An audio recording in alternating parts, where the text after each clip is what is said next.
Bismillahirrahmanirrahim. Assalamualaikum warahmatullahi wabarakatuh. Alhamdulillah wassalatu wassalam ala Rasulillah wa ala alihi wa sahbihi wa man wala amma ba'du. Alhamdulillah, puja dan puji serta rasa syukur mari kita panjatkan kepada Allah Subhanahu wa taala atas nikmat dan karunia-Nya yang begitu besar, begitu banyak kepada kita. Mudah-mudahan semua yang Allah berikan kepada kita bisa kita manfaatkan sebaik-baiknya. Semua yang Allah berikan berupa nikmat-nikmat tadi bisa kita isi dengan hal-hal yang bernilai ibadah di sisi Allah, sehingga itu menjadi bekal nanti ketika kita menghadap Allah Subhanahu wa taala. Yang pertama. Yang kedua, setelah kita memuji Allah atas semua karunia yang diberikan kepada kita, jangan pernah lupa yakni bersolawat kepada Rasulullah Sallallahu Alaihi Wasallam. Mudah-mudahan kita digolongkan oleh Allah orang-orang yang gemar bersolawat, cinta kepada Rasulullah, cinta kepada Nabi Muhammad, sehingga nanti di hari kiamat kita semua diakui sebagai umat Rasulullah dan kita semua mendapatkan syafaatul uzma dari Nabi besar Muhammad sallallahu alaihi wasallam. Allahumma shalli ala Muhammad wa ala ali Muhammad. Pada kesempatan kali ini kita akan berbicara tentang sebuah asas yang paling penting dalam beragamanya seseorang. Bagaimana tidak, ketika seseorang tidak memperhatikan hal ini, maka ibadahnya itu seperti terombang-ambing. Ibadahnya itu seperti buih di lautan, ya, tidak mengenai sasaran. Karena apa? Karena tidak didasari oleh hal ini. Apa itu? Yang kita maksud hari ini adalah niat.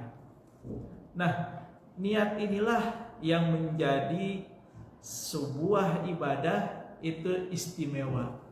Niat inilah yang menjadi pembeda antara ibadah yang satu dengan ibadah yang lain. Bayangkan kalau tidak ada niat, apa kabar ketika seseorang mengerjakan sholat zuhur dengan seseorang yang mengerjakan sholat asar. Sama-sama 4 rakaat, sama-sama sir tanpa disuarakan. Kalau tidak pakai niat, maka itu akan rusak ibadahnya. Nah, tapi hari ini kita tidak akan membahas dari sudut makna niat itu sendiri. Tapi yang kita mau belajar hari ini adalah tentang betapa niat ini lebih penting daripada amalnya. Sebagaimana sabda Rasulullah Sallallahu Alaihi Wasallam dalam riwayat Imam Baihaqi, niyatun mu'min khairun min amali. Ya, niat seorang mukmin itu lebih baik daripada amalnya. Ya, ini hadis yang kalau kita terjemahkan secara harfiah itu sudah langsung ketemu maknanya. Ya, langsung jelas. Kalau kita pikir secara logik, secara akal kita, kalau yang namanya niat itu kan dalam hati, nggak ada yang tahu. Tapi kalau udah berupa amal, itu terlihat karena ada gerakannya, ada bacaannya, maka itu potensi amal itu rusak itu lebih besar daripada niat itu sendiri. Nah, hari ini kita juga akan mengulik sedikit tentang keutamaan niat dibanding amal dengan 3 gambaran keadaan. Jadi seorang muslim ketika dia berniat, kemudian dia menemukan 3 keadaan ini, maka itu akan bernilai di sisi Allah. Yang pertama, seseorang sudah berniat, tapi dia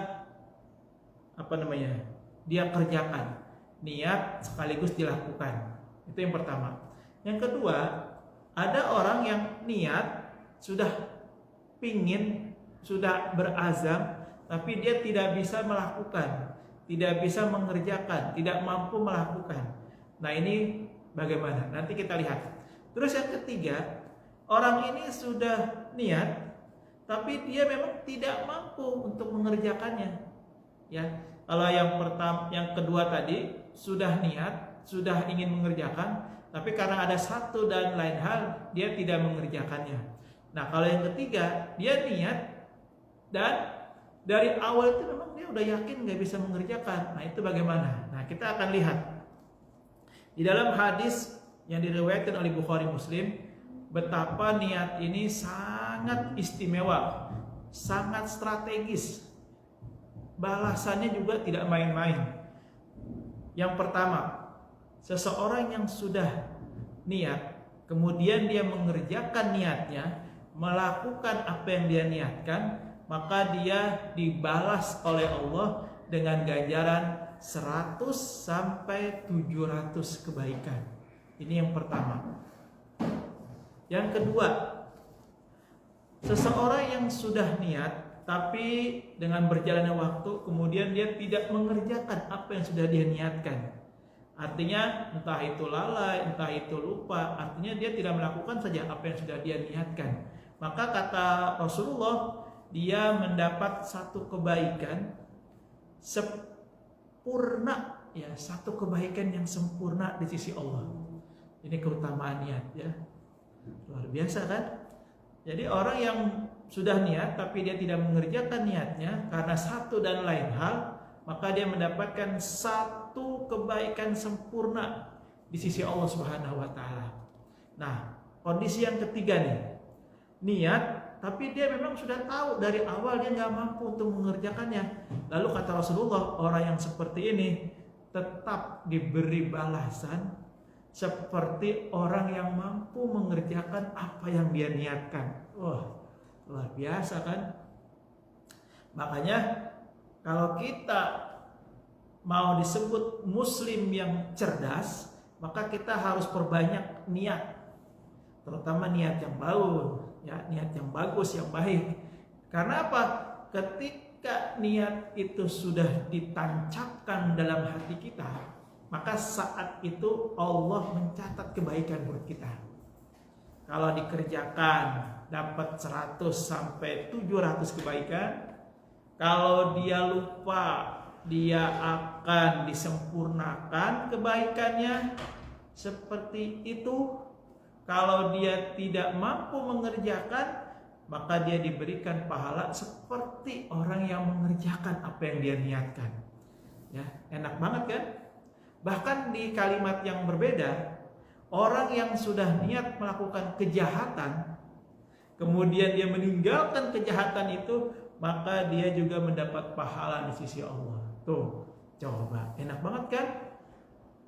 Makanya kalau melihat ceramahnya Gus Baha, beliau itu salah satu strateginya agar mendapatkan husnul khatimah, ini mungkin menjadi pilihan buat kita untuk mengikuti beliau. Apa yang dia lakukan? Dia selalu niat setelah menyelesaikan sholat asar, dia niat, ya Allah, aku setelah ini mau siap-siap buat sholat maghrib. Setelah sholat maghrib, beliau niat lagi, ya Allah, setelah ini saya mau siap-siap buat sholat isya. Setelah sholat isya, dia niat lagi, ya Allah, saya setelah ini mau siap-siap buat sholat subuh. Setelah sholat subuh, dia niat lagi, ya Allah, setelah sholat subuh ini saya mau siap-siap buat sholat zuhur. Setelah sholat zuhur, dia niat lagi, ya Allah, setelah sholat zuhur ini saya mau siap-siap mau sholat asar. Begitu seterusnya. Maka ketika niat itu sudah kita pasang dalam diri kita, maka kalau kita wafat di antara niat yang tadi kita ucapkan, maka insya Allah kita wafat dalam penuh kebaikan dan wafat dalam keadaan husnul khatimah. Ya.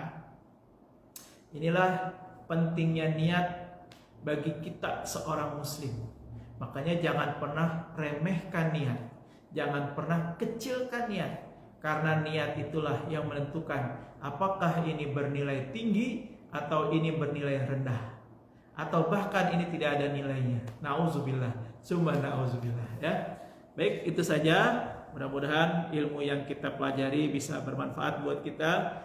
Hadanallahu wa iyyakum ajmain. Mohon maaf kalau ada yang kurang berkenan, kalau ada yang salah. Assalamualaikum warahmatullahi wabarakatuh.